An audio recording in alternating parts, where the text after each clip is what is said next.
আসসালামু আলাইকুম, স্বাগতম বিডি জব গ্যালারি চ্যানেলে। আজকের ভিডিওতে আলোচনা করব শিক্ষক নিবন্ধনে লিখিত পরীক্ষা বাদ দেওয়ার প্রস্তাব বিষয়ে। শিক্ষা প্রশাসনে সাম্প্রতিক সিদ্ধান্ত নিয়ে উদ্বেগ প্রকাশ করেছে সংশ্লিষ্ট মহল।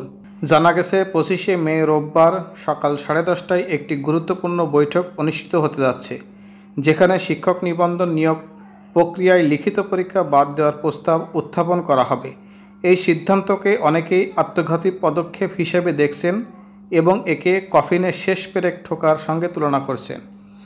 বৈঠকে প্রস্তাবিত যুক্তি অনুযায়ী সারা দেশে এমপিওভুক্ত শিক্ষা প্রতিষ্ঠানে হাজার হাজার শিক্ষক পদ শূন্য রয়েছে, যা শিক্ষার মানে নেতিবাচক প্রভাব ফেলছে। বর্তমানে নিয়োগ প্রক্রিয়ায় প্রিলিমিনারি লিখিত ও মৌখিক পরীক্ষায় সম্পন্ন করতে দীর্ঘ সময় লাগে, ফলে দ্রুত নিয়োগ নেওয়া সম্ভব হচ্ছে না। এই পরিস্থিতি থেকে উত্তরণের জন্য শুধুমাত্র এমসিকিউ পরীক্ষা নিয়ে 3 দিনের মধ্যে ফলাফল প্রকাশ এবং 4র্থ দিনে মৌখিক পরীক্ষা শুরু করার পরিকল্পনা করা হয়েছে।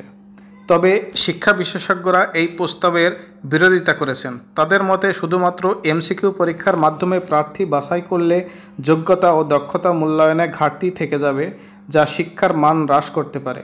তারা আরও বলেন, শিক্ষক নিয়োগ গুণগত মান বজায় রাখা অত্যন্ত গুরুত্বপূর্ণ এবং দ্রুততা চেয়ে মান নিশ্চিত করা অগ্রাধিকার হওয়া উচিত।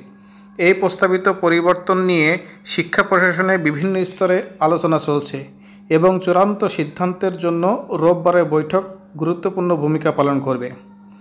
এ বিষয়ে আপনার মতামত কমেন্টে জানিয়ে দিন। ধন্যবাদ ভিডিওটি দেখার জন্য। আসসালামু আলাইকুম, আল্লাহ হাফেজ।